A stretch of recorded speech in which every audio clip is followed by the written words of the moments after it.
김어준의 뉴스 공장.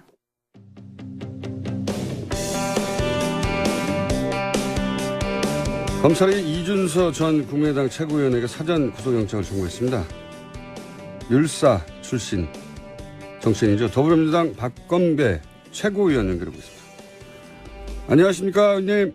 네, 안녕하세요. 우선 최고위원 되신 거 축하드립니다. 네, 감사합니다. 네, 축하드릴 일인지는 잘 모르겠습니다. 요즘 같은 상황에서는. 민주당 최고위원은 뭐 지나가는 얘기입니다만 돌아가면서 하는 거죠? 예, 돌아가면서 번역별 최고위원이라고 그렇게 말씀하셨어요. 예, 돌아가면서 차례가 와서 최고위원이 되셨습니다. 자, 이준서 전 최고위원이 이제 영장이 청구됐는데요. 네. 혹시 어떤 혐의로 영장이 청구됐는지 아십니까? 짐작 정도만 하시는 건가요? 그렇죠. 어제 저녁 오늘 뭐 일부 언론 보도가 있었는데요. 네. 아마 영장 내용을 일부 좀 입수를 해가지고 보도를 한 것으로 보여지는데 대략은 맞지 않을까 그렇게 추측은 하고 있지만 제가 영장 자체를 입수를 해보려고도 했는데 철저하게 보안이라 구하지는 못했습니다. 내용은 맞을 것 같습니다. 기자들보다도 이 정보력이 떨어지신 최고위원이신데. 그렇게 볼 일은 아니고요. 공적 시스템이 이제 문재인 정부에 와서 잘 갖춰진 거죠. 근데 이제 언론 보도에 따르면 물론 뭐 이거는 아직 공개된 것이 아니기 때문에 그 기자들 보도에 의하면이라고 해야 되겠습니다. 의하면 미필적 고의라는 이 법률 용어가 등장했는데 우선 미필적 고의가 뭡니까? 이것이 의심스러운 사실인데 네. 그럴 리가 없겠지 하면은 이제 과실의 부분으로 가는 거고 네. 뭐 설사 사실이 아니어도 그냥 고하는 거야. 질러버리는 경우 속되게 표현해서 용인한다고 표현하는데 그것이 미필적 고의에 해당합니다. 그러니까 아예 모르겠으면 과실이고 예. 이게 사실 아닐 수도 그런 가능성도 있긴 있지만 근데 그래도 그냥 할 수 없다 하는 경우. 그렇군요. 그럴 경우는 미필적 고의다. 이 미필적 고의도 이 영장이 청구되고 발부되기도 합니까? 미필적 고의로 중요 사건들을 인정한 케이스는 매우 많습니다. 아, 그렇습니까? 우리가 이제 사람의 심리, 내심의 어떤 심리 상태를 사람이 평가하는 거기 때문에, 뭐 딱 떨어지는 고의가 없는 경우라도, 이렇게 여러 가지 종합을 해보면, 이건 충분히, 책임을 지울 만한 사안이다 하는 경우에, 미필적 고의 법률 적용해서 유죄가 많이 나옵니다. 그렇군요. 그 이준수 전 최고위원 같은 경우에는 처음부터 끝까지 이제 본인은 몰랐다고 부인하고 있고 유미 씨는 처음부터 끝까지 혼자 한 게 아니라 윗선의 지시를 받았다 이렇게 대립하는 상황 아닙니까? 네네. 그럼에도 불구하고 미필적 고의를 적용하고 영장을 청구할 수 있고 그게 또 발부되기도 한다는 말씀이신 거죠? 5월 5일 발표 전후의 상황을 다 종합을 한 걸로 보여지고요. 예.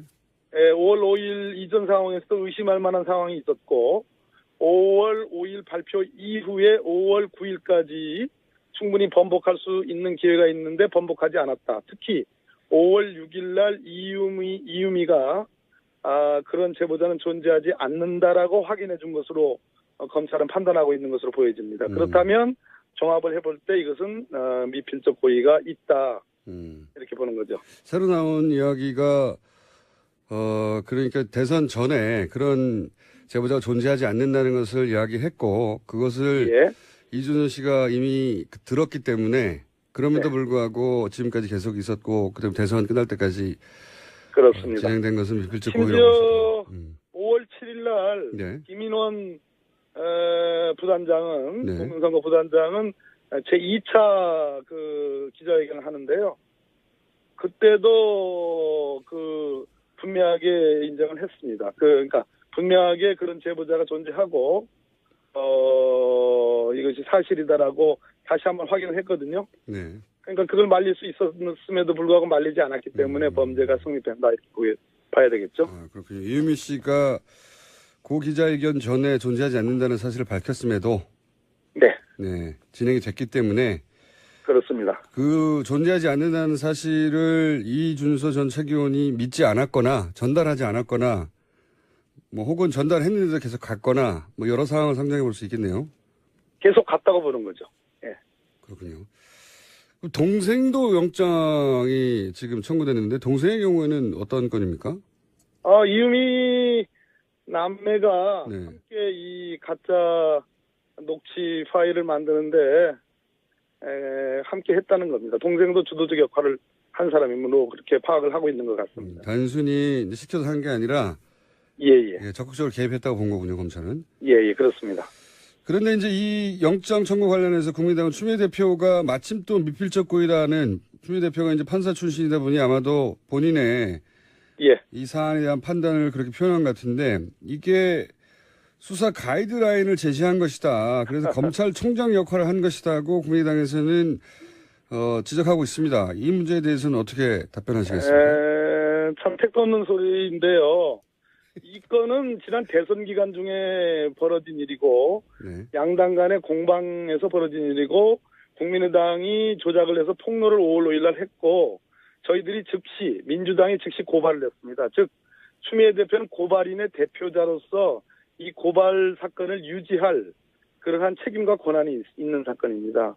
그런 측면에서 이것을 진실하게 규명을 하라고 하는 촉구는 응당 공당의 대표자로서 할 수 있는 일이고요. 두 번째는 국민의당 혹시 진상조사단을 만들어가지고 지금 발표하지 않았습니까? 네. 그건 가이드라인이 아닌가요? 그럼 그거는 뭐 우리 추미애 대표를 검찰총장에 표현했다면 그럼 그건 법무부 장관입니까?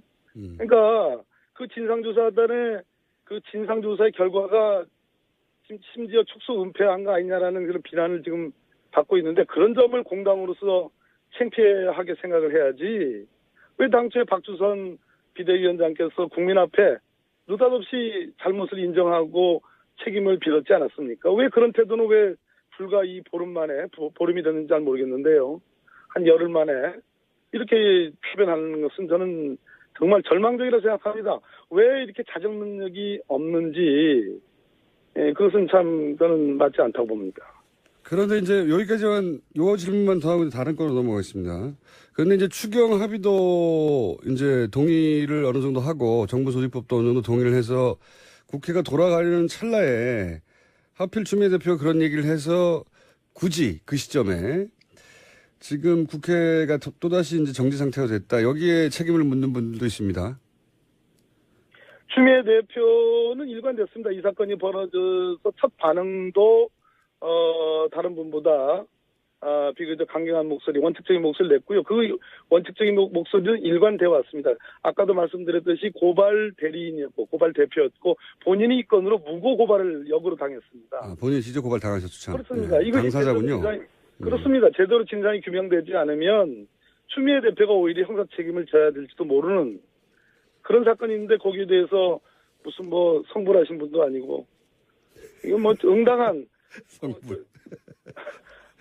당의 대표고 이것이 불거졌던 경위나 여러 가지로 봤을 때 저는 충분히 있을 수 있다고 생각합니다. 한 가지만 더 여쭤볼게요. 그래서 언론에서는 당내에 그래서 추미애 대표의 비판 목소리가 많다는 식의 보도가 있는데요. 또 정반대 보도도 있습니다. 그게 아니라 추미애 대표 발언에 힘을 실어주는 강경 목소리도 많다. 어느 쪽에 맞는 겁니까? 분위기가? 당은 당이고요. 당은 예. 당이고 원내는 원내입니다. 예. 가능한 조화를 이뤄가지고 그러나 전략적 배분이라는 게 있는 거고요. 역할의 그 어떤 배분이라는 게 있을 수 있습니다. 예. 그 우원식 원내대표님도 이 부분에 대해서 어제 이제 어떤 개탄에 맞지 않는 그런 목소리를 냈고요. 국민의당의 어떤 대국민 책임을 강조했습니다. 그런 측면에서 저는 뭐 강경이니 온건이 이런 이분법적인 그런 도식이 문제가 아니고 중요한 것이 아니고 원칙은 원칙이고 또 원내 협상은 협상이다. 이 수사 사건이 도대체 추경하고 무슨 1g의 관계도 없는 거거든요. 1g요? 예. 최고위원이 되시더니 비유법이 굉장히 늘으셨습니다. 네. 자, 이 건 여기까지만 하고요. 저희가 내일 국민의당 이야기를 들어보겠고요. 자, 지금 국정원 개혁발전위원회 산하 적폐청산 TF가 이제 시작됐지 않습니까? 네네. 이 TF에서는 어떤 건들을 다룹니까? 적폐청산 TF 말 그대로 국정원이 과거에 정치 개입, 국내 정치 개입을 통해서 많은 부작용과 국민의 지탄을 받았던, 심지어 대선에 영향까지 미쳤던 그러한 사건들에 대해서 이걸 다시 되짚음으로써 국정원이 본래의 국가안보 정보기관으로서의 본래 모습을 찾고자 하는 그러한 노력의 일환으로 봐주셨으면 좋겠습니다. 이제 목적은 알겠는데, 구체적인 사건, 뭐 민간인 사찰, 국정원 댓글 사건, 뭐, 북방한계선 대화록 공개 사건, 국정원이 관여했거나 주도했거나 연루됐다고 보여지는 사건들을 쭉 정하셨지 않습니까? 네, 그렇게 많은 보도가 있었고, 사실로 보여집니다. 그 사건 중에 혹시 꼭 들어갔어야 되는데, 못 들어갔다 싶은 사건이 있으십니까? 개인적으로? 김원준 공장장님, 지금도 충분히 많은 내용들이 지금 적폐청산 TF에 감찰 대상으로 올라가 있거든요. 이것만 제대로 하더라도, 예. 네, 대체로 충분히 과거 이명박 박근혜 정부에 있었던 왜곡되고 굴절된 국정원을 바로잡는 데 필요한 그런 항목들은 다 망라되어 있는 것으로 평가하고 있습니다. 요 TF에 관심이 많은데 좀 진행이 되면 저희 스튜디오에 모시고 좀 자세한 얘기 나눠보기로 하고요. 오늘도 여쭤볼 게 많습니다. 근데 곧 회의 들어가셨는데가지고 짧게 몇 가지만 더 여쭤보겠습니다. 이 문무일 검찰총장 후보자가 이제 내정이 되니까 고검장들이 사의를 표명했지 않습니까? 근데 뭐 한 언론은 경험 있는 검찰들이 너무 빠른 속도로 관두고 있다 이런 우려도 하던데요. 검찰이 조직 문화거든요. 누가 강요한 것도 아니고 그러한 규정이 있는 것도 아닙니다.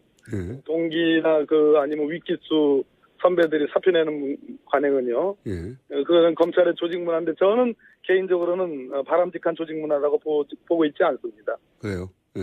네. 그러니까 뭐 동기가 자리 올라왔다고 해서 혹은 뭐 후배가 진급이 빨라졌다고 해서 다 관둘 필요가 없는데. 예, 그건 군사 문화 일종이죠. 그래서 이 사의 표명이 바람직하지는 않지만 이게 무슨 정권 차원에서 압박을 가한 게 아니다. 이런 말씀이시죠? 아니, 물론입니다. 당연한 말씀. 원래 항상 그래왔다, 검찰은. 알겠습니다. 법무부 장관 후보자에 대해서는 어떻게 평가하십니까? 박상기 교수님인데요. 평생을 형사법 학자로서 살아오신 분이고 외도 없이 제가 알기로는 그렇게 뭐 정치단체나 시민사회단체 이렇게 최근에 이제 경실련의 공동대표가 되셨지만 적어도 형사법 분야 특히 이 검찰 사법제도 개혁 분야에 대해서는 국내 가장 권위자 중에 한 분입니다. 잘하실 거로 기대하고 있습니다. 그런데 이제 법무부 장관, 검찰총장 그리고 또 한 축의 파트너가 이제 사법부인데 사법부에서 최근에 이제 법관 블랙리스트 문제로 이야기가 아주 어지럽습니다. 법관 블랙리스트가 실제 존재합니까? 어떻게 보세요? 개인적인 추정이 궁금합니다.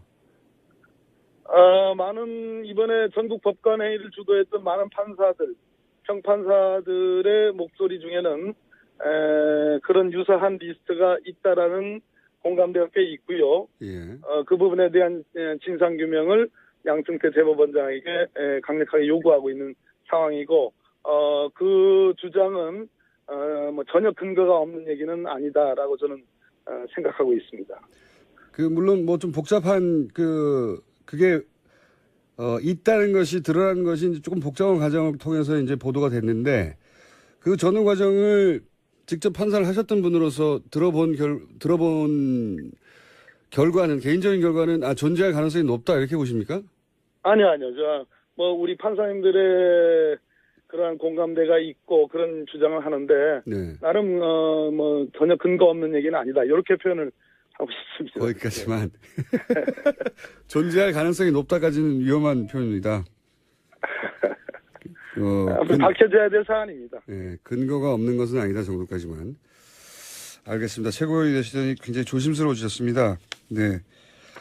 전에도 뭐 이렇게 튀거나 그러지는 않았습니다. 한간에는 법무부 장관 되시는 거 아니냐 얘기도 있었는데 안 되셨어요. 예, 여전히 괴롭히시는군요, 저를. 축하드립니다. 오늘 말씀 여기까지 듣겠습니다. 네, 공장님 감사합니다. 감사합니다. 더불어민주당 박범계 최고위원이었습니다. 국민의당 반론은 저희가 내일 섭외하고 들려드리겠습니다.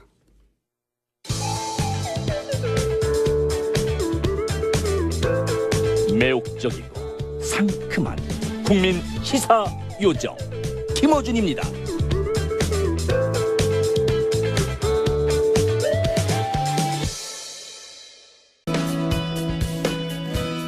어느 날 갑자기 중앙정치 무대에 등장해서 불과 3개월 만에 자유한국당의 최고위원에 올라서 화제가 되는 인물입니다. 자유한국당 최고위원 유여해 최고위원 연결됐습니다. 안녕하십니까?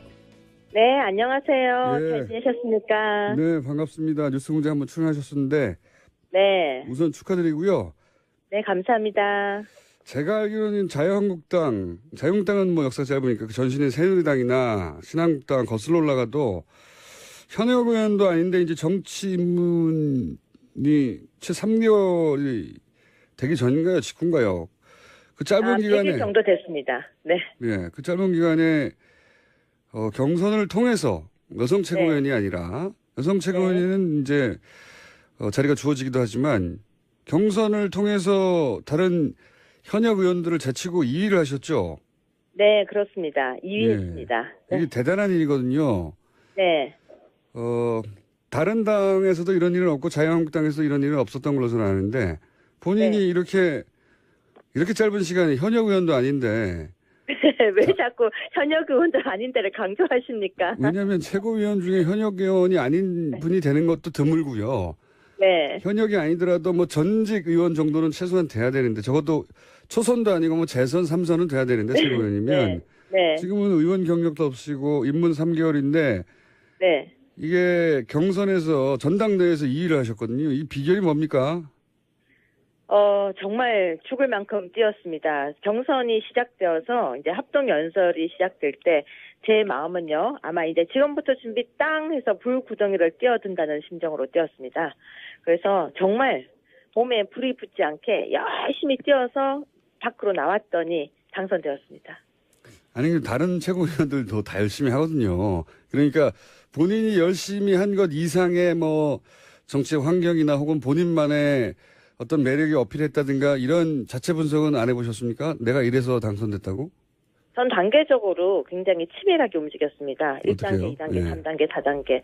일단 처음에 이름을 알리기, 두 번째 인지도 올리기 등등으로 시작을 했었고요. 예. 제가 중앙 정치를 하지 않았다라고 다들 말씀을 하고 계시지만 정치 평론을 3년을 하고 있었습니다. 그렇기 때문에 예. 네, 계속해서 제가 탄탄하게 기초를 쌓았다라고 감히 이야기를 한번 드리겠습니다. 네. 정치 평론을 하신 분들은 많은데 그게 등장하자마자 최고위원 2위 하는 거는 이게 드문 일이거든요. 드문 일이 아니라 처음 있는 일이에요. 처음 있는 일에 자꾸 네. 그 부분을 여쭤보는 건데 그러면 네. 이런 건 어땠을까요? 전당대회에서 이제 여러 차례 화제가 된 게 신발도 벗고 갑자기 노래도 부르시고 네. 그렇게 하셨는데 이게 원래 평소 성격이신가요? 아니면 아까 말씀하신 치밀한 단계적 전략에 의해서 어필하기 위한 작전이었습니까? 저희 모든 모습 가지고 있는 10가지 모습 중에서 3가지입니다. 평소 성격인데 요때 내가 드러냈을 뿐이다. 예. 그렇죠. 그러니까 어떻게 그건 제가 뭐 배우도 아닌데요. 없던 걸 끌어낼 수는 없는 거죠. 10가지 정도 있는 저희 모습 중에서 3가지 정도를 보여드린 것이다. 이렇게 생각하시면 되고요. 앞으로 남아있는 정말 또 수많은 제 모습이 있을 거고 또 여러 가지 모습을 만들어 갈 거니까 기대하셔도 좋습니다. 알겠습니다. 지금 뭐 신발 벗고 노래 부른 정도는 아무것도 아니다. 그건 아무것도 아닙니다. 네. 기대가 됩니다. 네. 네. 이제 고민되는 지점을 제가 여쭤볼게요. 그런데 이제 여전히 당 지지율이 뭐 기간마다 좀 다르긴 한데 조사 기간마다 한 10% 전후에서 움직이고 있어요. 네. 아직은 이 낮은 지지율의 주 원인은 어디 있다고 분석하십니까? 네, 10%든 뭐 14%든 또 더 낮게 나오는 기간도 있는 거 저도 그렇죠. 알고 있는데요. 네네. 그래도 그 정도 나오면 일단 전 감사하고 있습니다. 이순신 장군이 신에게는 저에게는 12척의 배가 있습니다. 그 심정이고요. 네. 솔직히 말씀드리면 낮은 지지율의 원인은 간단하죠.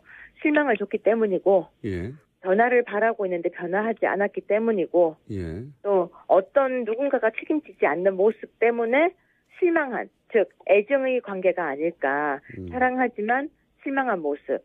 그래서 저는 회복할 수 있다고 봅니다. 어떤 누군가가 책임을 지지 않는 모습이라고 하셨는데 어떤 누군가가 책임을 지고 여기서 있잖아요. 어떤 누군가는 콕 집어서 어떤 누군가가 아니고요. 예. 사람들은 누군가에게 이렇게 얘기하죠. 누가 책임을 져 달라라고. 예. 하지만 여기 안에서 아무도 책임을 지지 않고 있으니까 이제는 자유한국당이 책임을 지고 그 부분에 대한 걸 깨끗하게 혁신하는 모습을 보이겠다라는 거죠. 누군가 책임을 져야 한다면 네. 박근혜 전 대통령이 지금은 이제 구속이 돼서 일정 정도 네. 책임을 지고 있는데 정당 내에서 그러면 박근혜 전 대통령을 대통령 만드는 데 기여했던 정치 세력이 책임져야 되는 거 아니냐. 당연히 처음에는 그렇게 묻지 않겠습니까? 그렇게 따진다고 하면요. 예. 정말로 우리가 역사적으로 어떤 대통령을 만들었던 사람들이 대통령이 딱 탄생되는 순간 내가 당신을 만들었다라고 이야기를 하거든요. 아시잖아요. 많은 사람들이. 그러면 그 정권이 잘못되게 되면 그 많은 사람들이 다 책임을 져야 하나요? 전 그렇지는 않다고 바라봅니다. 다는 아닌데 적어도 이제 핵심적인 측근이나 분류되는 혹은 뭐 힘을 가졌던 사람들은 있지 않겠습니까? 네. 그분들이 근데 아마 이러지 않을까요? 그분들이 힘이 있을 때는 내가 측근이었고 내가 힘이 있다고 하지만 힘이 빠지고 나면 내가 측근이 아니었다라고 이야기하지 않을까요? 그렇긴 한데 제 말은 네. 실제로 주요한 직책이나 권력을 가졌던 분들이 있는데 그분들이 뭐 특별히 책임을 지는 것 같지 않아서 그런 걸까요? 네. 근데 우리가 많은 사람들이 책임이라고 이야기를 하고 있는데요. 그러면 어떤 책임일까요? 이미 1월 달에 저희 윤리위원회를 통해서 당원권에 관한 문제도 여러 가지가 언론에 제기됐었고 그런 부분이 있었는데 어느 정도 수의 책임을 원하시나요? 그거는 뭐 제가 원하는 게 아니라 사람들이 이 정도면 당이 이제 쇄신이 됐고 혁신이 돼서 네. 그런 모습을 보고 난 다음에 지지율이 돌아올 텐데 그게 안 돌아오는 걸 보면 사람들이 그렇게 느끼지 않는 거 아니겠습니까? 저는 그렇게 생각하지 않습니다. 어느 그래요? 한 사람 한 사람의 책임이 아니라 당 전체가 변하는 모습을 보여줬어야 되는데 그 모습이 없었기 때문이고 그래서 이번 저희 지도부는 이제 어떻게 하든지 혁신의 모습, 바뀌는 모습을 보이려고 노력하고 있기 때문에 한두 달 정도 바라보시면은 윤곽이 보이고 변하고 있다라고 느끼실 거라고 봅니다. 알겠습니다. 유여회 위원회에서 가셨으니까 여러 가지 변화가 있었다는 모습이 이제 여러 가지 퍼포먼스로도 나올 수 있을 것 같아서 제가 기대가 큰데. 네. 근데 이제 낮은 지지율에 대해서 또 다른 인터뷰에서는 이런 말도 하셨더라고요. 여러 가지 실망이 있는데 박근혜 전 대통령을 지키지 못했다고 원망하는 국민들도 있다. 이런 표현도 하셨는데. 네. 이런 표현을 하신 적은 있죠? 그 표현을 했다라기보다는 예. 아까도 말씀드린 저희 만 가지 모습 중에서 그거 역시 한 가지 모습입니다. 한 가지 그래서 모습. 사람은 여러 가지 모습을 가지고 있고 여러 가지 색깔을 가지고 있는데 예. 그 중에서 제 마음의 한 부분을 또 끄집어낸 것이죠. 그건 당연하게 누구나 가질 수 있는 생각이라고 생각합니다. 당연하게 누구나 가질 수 있는 생각은 아닌 것 같은 게요. 왜냐하면 탄핵 왜냐하면 정부에서 저는 자유한국당의 당원이고 자유한국당의 입장에서는 저희 전당대회에서는 충분히 그런 문제를 이야기할 수도 있는 겁니다. 여기서는 저희 전당대회였다는 것을 감안해서 이야기를 해주셨으면 고맙겠습니다. 이 이야기는 이제 전당대회가 아니라 나중에 인터뷰하신 거에서 제가 여쭤보는 건데 제가 이런 질문을 드린 이유가 있습니다. 오늘 네. 처음으로 이제 인터뷰를 하는 거라 제가 매우 네. 뭐랄까요 사이좋게 지내고 싶어서 저랑 사이 좋지 않으세요? 저는 직접 가서 뵀을 때 네. 사이가 좋다고 생각했는데 왜 갑자기 그러십니까? 아니 사이 좋다고 생각합니다. 생각하는데 네. 네. 그 이 망가지 중에 또 다른 모습도 좀 뵈가지고 네. 자 네. 이런 질문을 드리고 싶어요. 그러니까 탄핵 정국에서 이제 탄핵을 지지한 여론이 대략 한 80% 전으로 왔다 갔다 했고 그리고 네. 탄핵이 결정된 이후로는 결과적으로는 잘된 일이라는 여론이 더 높았어요. 80%보다도. 네. 네. 그럼 지금 박근혜 전 대통령을 지키지 못했다고 원망하는 국민들도 감싸 안으면서 자유한국당에 가다 보면 대략 한 15% 20% 정도 국민만 바라보고 정치를 하는 게 아니겠느냐. 이게 너무 확장성이 없는 거 아니냐. 이런 질문을 드리려고 한 겁니다. 그렇게 물으면요. 그러면 또 이렇게 답을 드리고 싶습니다. 확장 이제부터 시작할 거고요. 네. 저는 이렇게 생각합니다. 국민이란 네. 정말 대한민국 국민이란 촛불도 있고 태극기도 있습니다. 네. 그렇기 때문에 한 마음 정말 어우르고 다독거리면서 걸어 나가고 싶은 첫걸음의 제 목소리였다고 생각해 주십시오. 촛불과 태극기를 다 끌어안는 자유한국당이 되겠다 이런 포부입니까? 그 포부라고 하면 또 너무 거창하고요. 예. 저희 소망이라고 얘기를 해주세요.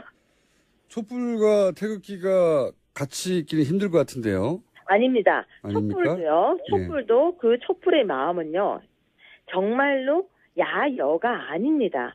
촛불은 나라가 잘 되기를 바라는 마음입니다. 그렇기 때문에 촛불을 들었다고 해서 지금 정부를 무조건 찬성하는 것도 아니고요. 촛불을 들었다고 해서 진보인 것도 아니고요. 무슨 이야기냐면 촛불은 국민의 한 모습일 뿐입니다. 저는 국민 모두를 어우리고 국민 모두를 정말 받들고 싶다는 표현입니다. 촛불을 감사한다고 해서 이념이 다르다. 모든 저 사람은 나와 이념이 다르기 때문에 멀리해. 그런 생각은 저는 굉장히 위험한 발상이라고 생각합니다. 그게 이제 종교단체면 모르겠는데 이게 정당이 완전히 네. 상반된 두 주장을 한꺼번에 끌어안을 수 있을까요? 상반된 두 목소리가 아닙니다. 촛불 안에도요. 아니에요? 저와 아주 친했던 사람들도 촛불에 들어가 있었거든요. 그렇다고 해서 그 사람들이 어떤 진보적 성향이나 있었던 게 아니고 틀린 것을, 잘못된 것에 대한 분노였습니다. 특히 그 당시에 가장 우리 분노를 하게 됐던 사건이 뭔지 아십니까? 바로 정유라 사건이었습니다.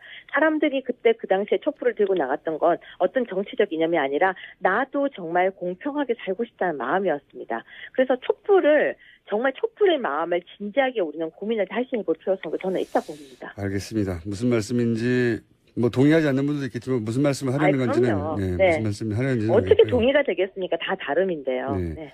아니 이제 박근혜 전 대통령을 두고 평가가 엇갈리는 양 진영이라 촛불과 태극기가 그 질문을 제가 드릴 수밖에 없었고요. 네. 이 당내 홍준표 대표 체제에 대해서 뭐랄까 탐탁치 않은 분들이 꽤 있는 것 같아요. 네. 언제 정당 역사상 항상 탐탁한 적이 있겠습니까? 항상 반대 목소리가 있으면 찬성하는 목소리가 있고 그렇기 때문에 다른 거고요. 만약에 모든 사람이 90% 이상 찬성을 한다면 그거 거의 분위기가 이상한 거죠. 다른 것을 인정하면서 그 부분에 대해서 수정해 나가는 것. 그런데 제가 한마디 정확하게 말씀드리자면 저희 지금 아무 문제 없이 출발하느라고 준비 중인데 벌써부터 걱정해 주시는 거 고맙지만 안 해주셔도 지금은 될 것 같습니다. 그래요? 예. 네. 걱정을 한다기보다 어쩌라고 저러냐 하고 쳐다보는 거죠, 그냥. 예. 그래서 더한 것도 많잖아요, 지금. 걱정해줘야 될 더한 것도 많으니까 일단 그쪽부터 걱정 좀 해주세요. 국민의당 말씀하시는 것 지금? 같은데 국민의당 현재 상황에 대해서 한마디로 논평하시자면요?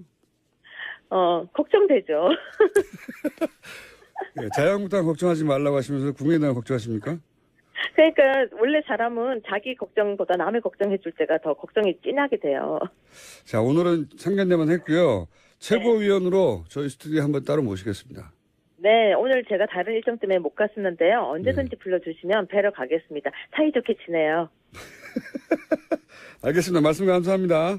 네, 고맙습니다. 대답 안 하시네요. 고맙습니다. 네, 하시는 거 봐서요. 지금까지 자유한국당 류여회 최고위원이었습니다. 두 분의 최고위원이 두 분 다 일정이 빡빡해서 여기까지밖에 못했습니다. 최근 박열이라는 영화가 화제입니다. 저는 못 봤습니다.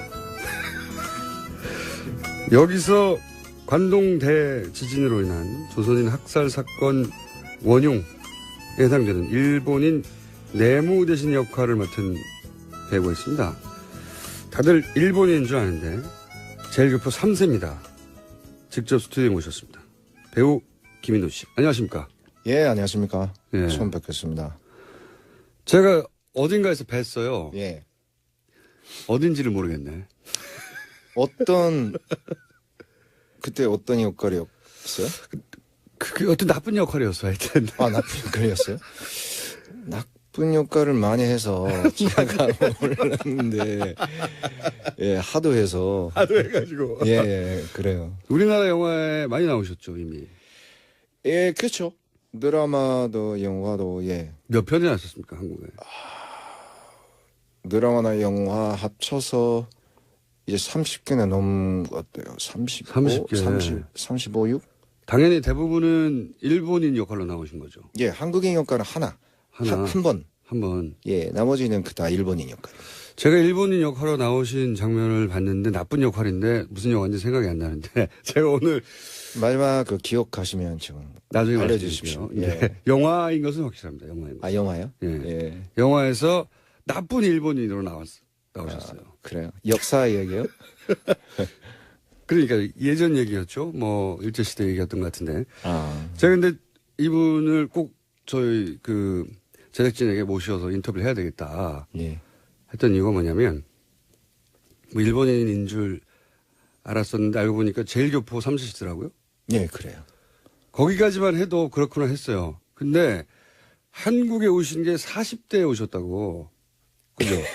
40대. 이게 여기서 제가 이분을 꼭 만나봐야겠다. 왜냐면은 무슨 한류, 뭐 아이돌, 뭐 이런 문화를 동경해가지고 한국에 가서 뭐 아이돌 그룹의 일원이 된다거나 한국에 가서 방송 생활을 하고 싶어하는 10대, 20대 이런 케이스는 봤는데 40대 평생 일본에서도 배우 하신 거죠? 예, 했어요. 네. 어렸을 적부터 했으니까 이제 30몇 년 지났죠. 제가 자료를 보니까 그 일본의 유명한 영화 감독 구로사와 아키라 영화에도 나오셨다고. 아, 예. 네. 그거는 행운이죠. 20대 초반 때 네. 감독님이 돌아가시기 마지막 작품 전 꿈이랑 영화에서 잠깐 단역으로 나왔어요. 그때. 그 이후에 배우를 계속 하셨고. 예, 예. 그러면 40대면은 일본에서 어쨌든 자기 커리어를 완전히 만들었는데 예. 40대 한국에 와가지고 한국말을 여기 와서 다시 배우신 거죠. 예, 그래요. 이게 이상한 일이에요, 이게. 왜 그래요? 이상한 일이다. 이분은 만나봐야 되겠다. 그래요? 제가 호기심이 생기면 꼭 만나봐야 되거든요. 보통 뭐 최근에 박열이라는 영화가 흥행도 하고 있고 예. 거기서 인상적인 역할이어서 예. 영화 얘기를 할 거라고 생각하고 섭외를 받으신 거죠? 예, 그렇죠. 예, 아닙니다. 진짜요? 처음에 소매가 왔을 때는 궁금해서 너무 원래 전치 같은 얘기를 하시잖아요. 저를 아세요, 원래? 예, 지금 찾아봤어요, 많이. 진짜요? 주변에서 팬들이 진짜 많거든요, 우리 주변에서. 훌륭한 사람이라고 인터뷰 끝난 다음에 전해주세요, 그분들에게. 예, 알겠습니다. 예, 예. 그래서 이 영화에 대한 이야기를 할 거라고 생각하시겠지만 예. 영화는 이미 흥행이 잘 되고 있고 영화는 인터넷 검색해 보시거나 가까운 극장에 가보십시오.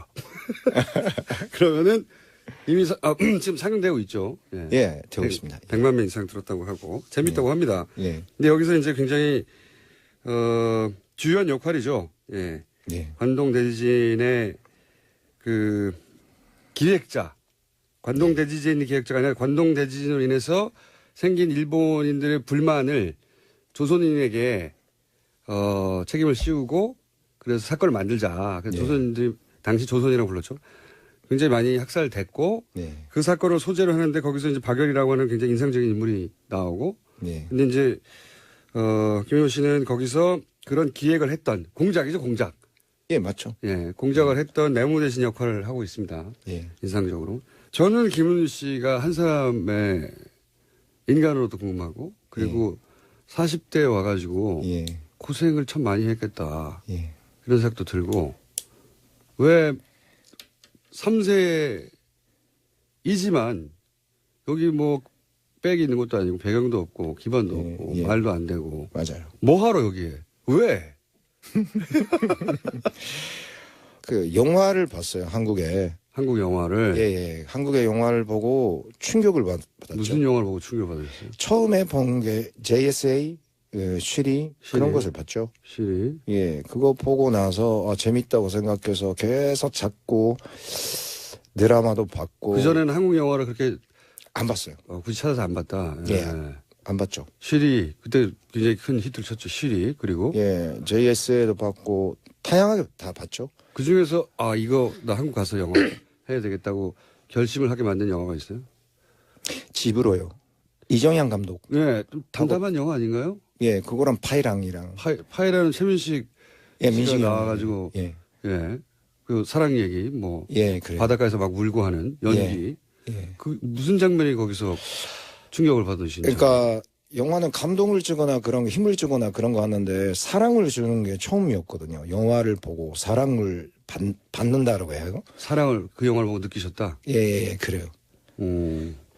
저 혼자에게 계속 여기 있어서 제가 주변에 아무도 없으니까 그래서 완전히 그때는 완전히 제가 인생에서 아무것도 안 보였던 시기여서 그래서 그때 집으로랑 영화를 우연히 봤을 때 엄하게 이렇게 펑펑 울었어요. 펑펑. 예. 네. 그래서 뭐 어머니가 저를 안아주신 정도로? 듯한 그런 느낌이 들고 그래서 계속 그 영화를 반복해서 어머니가 안아주는 느낌이 드셨다고요? 예, 그래요.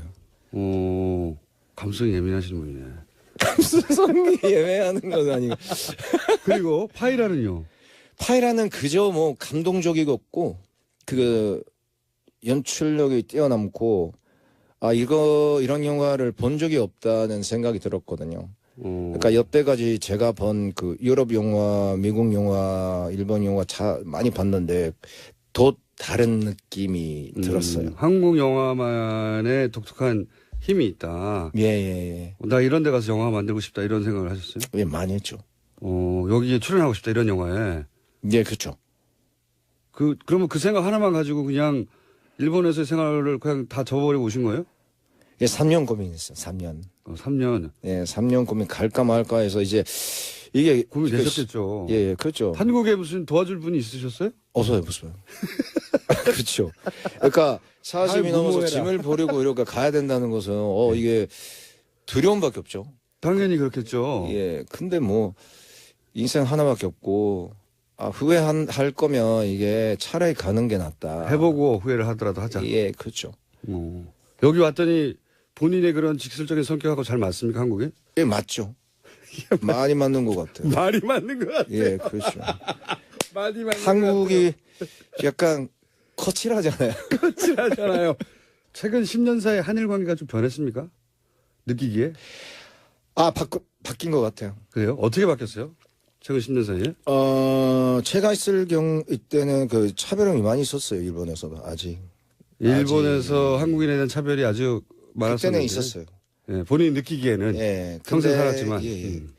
그 예술 쪽에서 많이 그게 극복이 됐죠. 극복.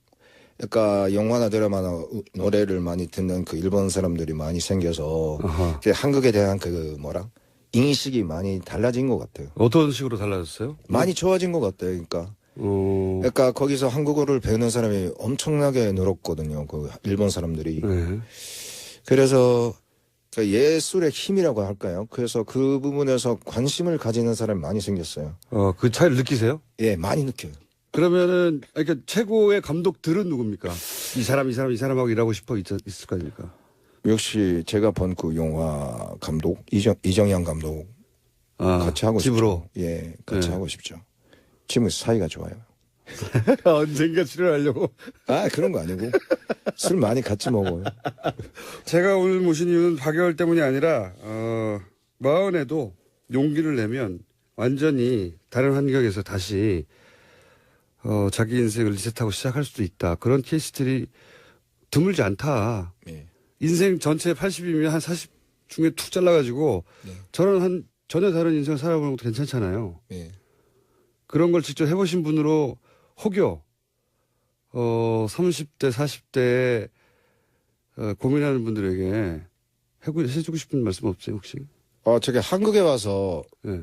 그러니까 의연찮게 책을 봤어요. 예. 평범한 글이었거든요. 그러니까 결국은 너는 뭘 하고 싶냐? 결과적으로는 뭘 하고 싶냐? 그러니까. 이런 글이었거든요. 뭘 하려고 그러는 건데? 네가 원하는 게 뭐야? 진짜로 원하는 게 이런 거. 그게 저한테 와닿거든요. 그래서 내가 이것도 아니고 저것도 아니고 이렇게 따지면서 이렇게 사는 내가 있다. 그러니까 이러면 안 되겠지. 그러니까 한번 잡아보자. 아무거나 일단 지금 눈앞에 있는 것을 한번 잡아보자. 그 생각이 들었어요. 거기부터 시작한 것 같아요. 진짜 원하는 게 뭐야? 예. 그러니까 막 망설이고 이렇게 하면 이게 어려울 것 같고 예, 그런 어려움이 닥칠 것 같고 그 두렵고 그런 생각하지 말고 예. 눈앞에 가장 가까이 있는 거를 확 잡았다. 예, 잡으라. 그런 거죠. 여러 가지 있는데 그 중에 하나가 따지면 이게 끝이 없잖아요. 그렇죠. 예. 걱정하고 앉아있으면 끝이 없어요. 누구 탓에 이렇게 또 넘기면 또 그것도 답이 안 나올 남 거고. 탓도 그만하고. 예, 네. 예. 일단 뭐 내가 뭘 고쳐야 되는지 뭘 수정해야 되는지 그 생각을 많이 했어요. 우선적으로 내 자신의 문제가 뭔가 있다. 그 때문에 이렇게 막힌다. 이 생각을 했거든요.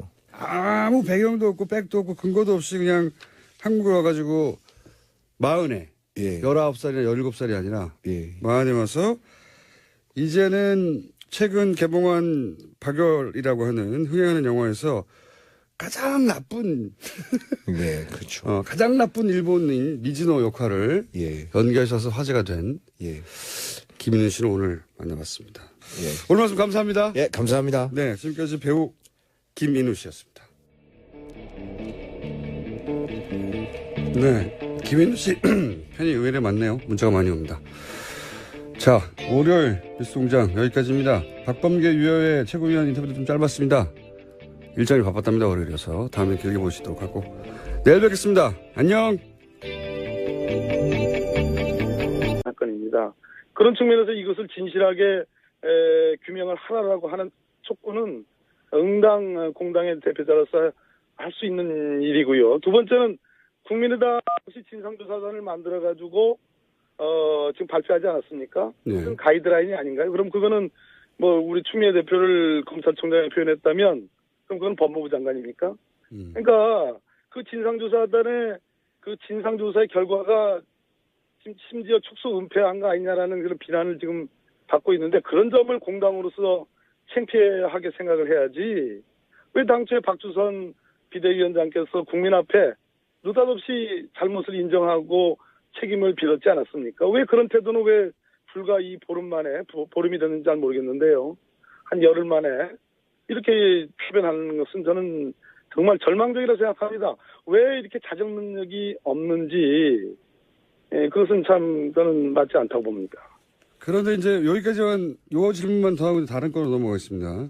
그런데 이제 추경 합의도 이제 동의를 어느 정도 하고 정부 조직법도 어느 정도 동의를 해서 국회가 돌아가려는 찰나에 하필 추미애 대표가 그런 얘기를 해서 굳이 그 시점에 지금 국회가 또다시 이제 정지 상태가 됐다. 여기에 책임을 묻는 분들도 있습니다.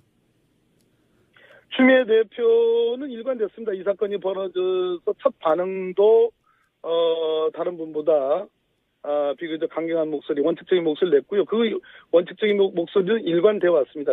아까도 말씀드렸듯이 고발 대리인이었고 고발 대표였고 본인이 이 건으로 무고 고발을 역으로 당했습니다. 본인이 직접 고발 당하셨죠, 참. 그렇습니다. 네, 이것이 당사자군요.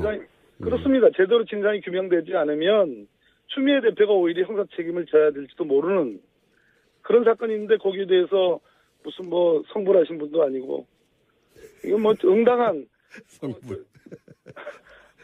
당의 대표고 이것이 불거졌던 경위나 여러 가지로 봤을 때 저는 충분히 있을 수 있다고 생각합니다.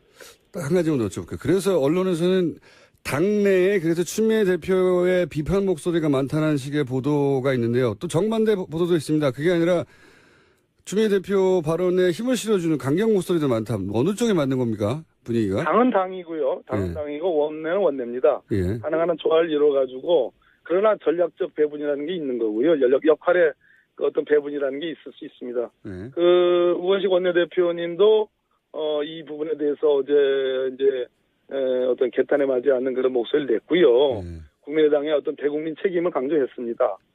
그런 측면에서 저는 강경이니 온건이 이런 이분법적인 그런 도식이 문제가 아니고 중요한 것이 아니고 원칙은 원칙이고 또 원내 협상은 협상이다. 이 수사 사건이 도대체 추경하고 무슨 1g의 관계도 없는 거거든요. 1g이요? 예. 최고위원이 되시더니 비유법이 굉장히 늘으셨습니다. 네. 자, 이 건 여기까지만 하고요. 저희가 내일 국민의당 이야기를 들어보겠고요. 자, 지금 국정원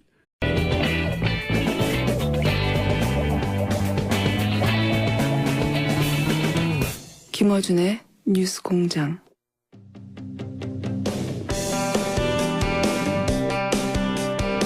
검찰이 이준서 전 국민의당 최고위원에게 사전 구속영장을 청구했습니다.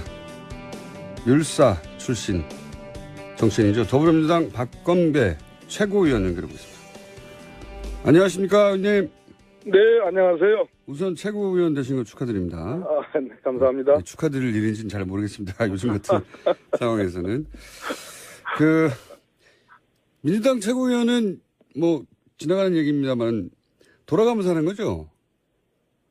예, 돌아가면서 그러니까요. 번역별 최고위원이라고 꼭 그렇게 말씀하셨어요. 예, 돌아가면서 차례가 와서 최고위원이 되셨습니다. 자, 이준서 전 최고위원이 이제 영장이 청구됐는데요. 네. 혹시 어떤 혐의로 영장이 청구됐는지 아십니까? 짐작 정도만 하시는 건가요? 그렇죠.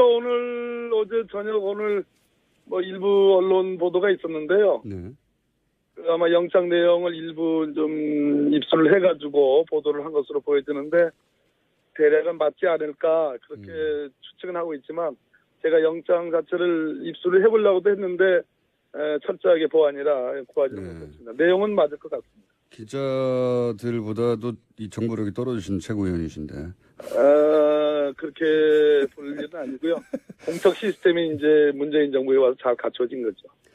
근데 이제 언론 보도에 따르면 물론 뭐 이거는 아직 공개된 것이 아니기 때문에 그 기자들 보도에 의하면이라고 해야 되겠습니다. 의하면 미필적 고의라는 예, 이 네네. 법률 용어가 등장했는데 우선 미필적 고의가 뭡니까?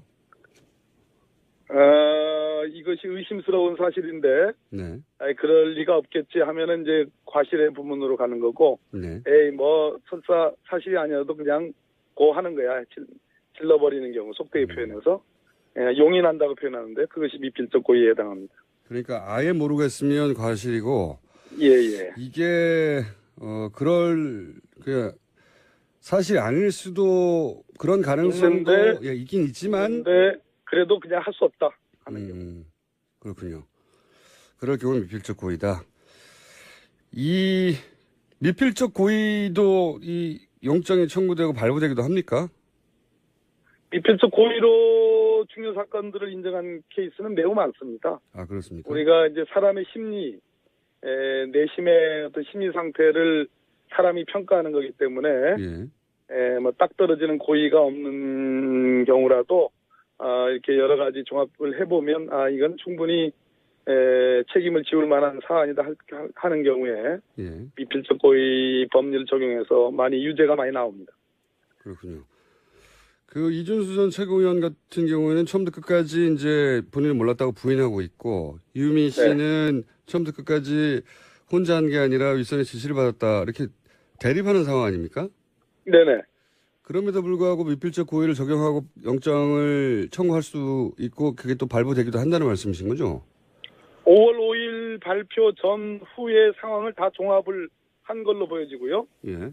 5월 5일 이전 상황에서도 의심할 만한 상황이 있었고 5월 5일 발표 이후에 5월 9일까지 충분히 번복할 수 있는 기회가 있는데 번복하지 않았다. 특히 5월 6일 날 이유미가 그런 제보자는 존재하지 않는다라고 확인해 준 것으로 검찰은 판단하고 있는 것으로 보여집니다. 그렇다면 종합을 해볼 때 이것은 미필적 고의가 있다. 이렇게 보는 거죠. 새로 나온 이야기가 그러니까 대선 전에 그런 제보자가 존재하지 않는다는 것을 이야기했고 그것을 예.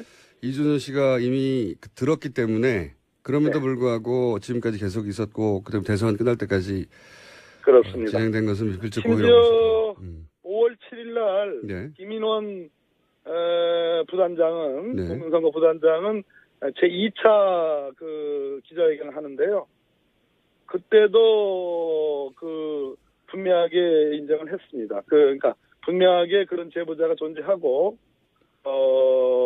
이것이 사실이다라고 다시 한번 확인을 했거든요. 네. 그러니까 그걸 말릴 수 있었음에도 불구하고 말리지 않았기 때문에 범죄가 성립된다 이렇게 봐야 되겠죠. 아, 그렇군요. 이유미 씨가 고 기자회견 전에 존재하지 않는다는 사실을 밝혔음에도 네, 진행이 됐기 때문에 그렇습니다. 그 존재하지 않는다는 사실을 이준서 전 최고위원이 믿지 않았거나 전달하지 않았거나 뭐 혹은 전달했는데도 계속 갔거나 뭐 여러 상황을 상정해 볼 수 있겠네요. 계속 갔다고 보는 거죠. 예. 그렇군요. 그럼 동생도 영장이 지금 청구됐는데 동생의 경우에는 어떤 건입니까? 이유미 남매가 네. 함께 이 가짜 녹취 파일을 만드는데 함께 했다는 겁니다. 동생도 주도적 역할을 한 사람이므로 그렇게 파악을 하고 있는 것 같습니다. 단순히 이제 시켜서 한 게 아니라 예. 적극적으로 개입했다고 본 거군요, 검찰은. 예, 그렇습니다.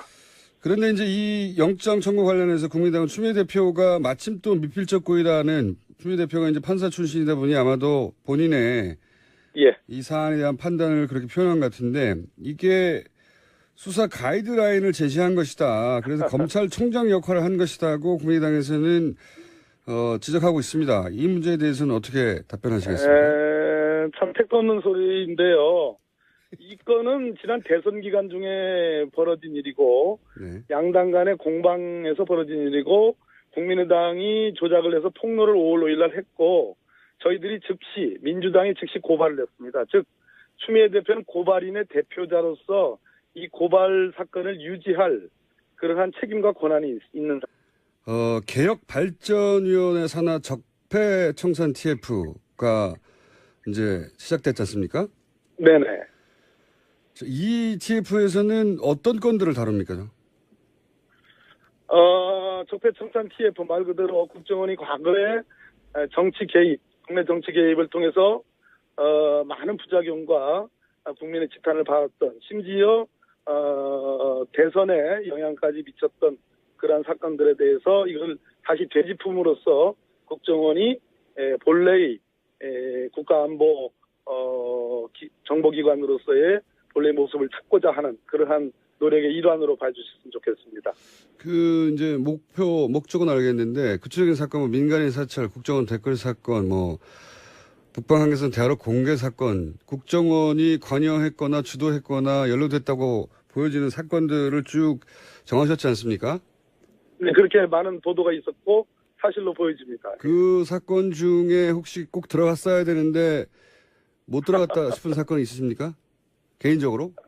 김원준 공장장님 지금도 충분히 많은 내용들이 지금 적폐청산 TF에 감찰 대상으로 올라가 있거든요. 이것만 제대로 하더라도 예. 네, 대체로 충분히 과거 이명박 박근혜 정부에 있었던 왜곡되고 굴절된 국정원을 바로잡는 데 필요한 그런 항목들은 다 망라되어 있는 것으로 평가하고 있습니다. 이 TF에 관심이 많은데 좀 진행이 되면 저희 스튜디오에 모셔서 좀 자세한 얘기 나눠보기로 하고요. 오늘도 여쭤볼 게 많습니다. 근데 곧 회의 들어가셨는데 짧게 몇 가지만 더 여쭤보겠습니다. 이 문무일 검찰총장 후보자가 이제 내정이 되니까 고검장들이 사의를 표명했지 않습니까? 근데 뭐 한 언론은 경험 있는 검찰들이 너무 빠른 속도로 관두고 있다 이런 우려도 하던데요. 검찰이 조직 문화거든요. 누가 강요한 것도 아니고 그러한 규정이 있는 것도 아닙니다. 예. 동기나 아니면 윗기수 선배들이 사표 내는 관행은요. 예. 그거는 검찰의 조직 문화인데 저는 개인적으로는 바람직한 조직 문화라고 보고 있지 않습니다. 그래요. 예. 네. 그러니까 뭐 동기가 자리 올라왔다고 해서 혹은 뭐 후배가 진급이 빨라졌다고 해서 다 관둘 필요가 없는데. 예, 그건 군사 문화 일종이죠. 그래서 이 사의 표명이 바람직하지는 않지만 이게 무슨 정권 차원에서 압박을 가한 게 아니다. 이런 말씀이시죠? 아니, 물론입니다. 당연한 말씀. 원래 항상 그래왔다, 검찰은. 알겠습니다. 법무부 장관 후보자에 대해서는 어떻게 평가하십니까? 박상기 교수님인데요. 평생을 형사법 학자로서 살아오신 분이고 외도 없이 제가 알기로는 그렇게 뭐 정치단체나 시민사회단체 이렇게 최근에 이제 경실련의 공동대표가 되셨지만 적어도 형사법 분야 특히 이 검찰 사법제도 개혁 분야에 대해서는 국내 가장 권위자 중에 한 분입니다. 잘하실 거로 기대하고 있습니다. 그런데 이제 법무부 장관, 검찰총장 그리고 또 한 축의 파트너가 이제 사법부인데 사법부에서 최근에 이제 법관 블랙리스트 문제로 이야기가 아주 어지럽습니다.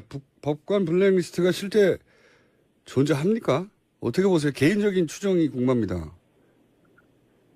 많은 이번에 전국 법관회의를 주도했던 많은 판사들, 평판사들의 목소리 중에는 그런 유사한 리스트가 있다라는 공감대가 꽤 있고요. 예. 그 부분에 대한 진상규명을 양승태 대법원장에게 강력하게 요구하고 있는 상황이고 그 주장은 뭐 전혀 근거가 없는 얘기는 아니다라고 저는 생각하고 있습니다. 물론 뭐 좀 복잡한 그게 있다는 것이 드러나는 것이 이제 조금 복잡한 과정을 통해서 이제 보도가 됐는데 그 전후 과정을 직접 판사를 하셨던 분으로서 들어본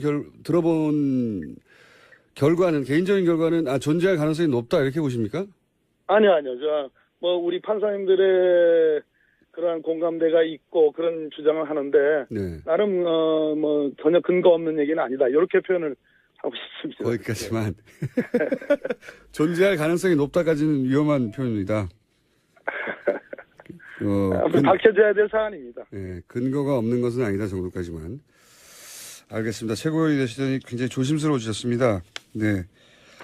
전에도 이렇게 튀거나 그러지는 않았습니다. 한간에는 법무부 장관 되시는 거 아니냐 얘기도 있었는데 안 되셨어요. 예, 여전히 괴롭히시는군요, 저를. 축하드립니다. 오늘 말씀 여기까지 듣겠습니다. 네, 국장님 감사합니다. 감사합니다. 더불어민주당 박범계 최고위원이었습니다. 국민의당 반론은 저희가 내일 섭외하고 들려드리겠습니다.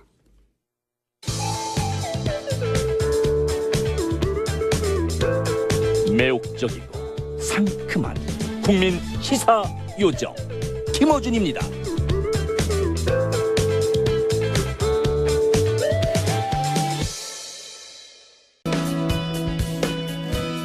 어느 날 갑자기 중앙정치 무대에 등장해서 불과 3개월 만에 자유한국당의 최고위원에 올라서 화제가 되는 인물입니다. 자유한국당 최고위원 유여해 최고위원 연결됐습니다. 안녕하십니까? 네, 안녕하세요. 예. 잘 지내셨습니까? 네, 반갑습니다. 뉴스공장 한번 출연하셨었는데 네. 우선 축하드리고요. 네, 감사합니다. 제가 알기로는 자유한국당은 뭐 역사가 짧으니까 그 전신의 새누리당이나 신한국당 거슬러 올라가도 현역 의원도 아닌데 이제 정치 입문이 채 3개월이 되기 전인가요? 직후인가요? 그 짧은 기간에 100일 정도 됐습니다. 네. 예, 그 짧은 기간에 경선을 통해서 여성 최고위원이 아니라 여성 최고위원은 이제 자리가 주어지기도 하지만 경선을 통해서 다른 현역 의원들을 제치고 2위를 하셨죠? 네, 그렇습니다. 2위 예.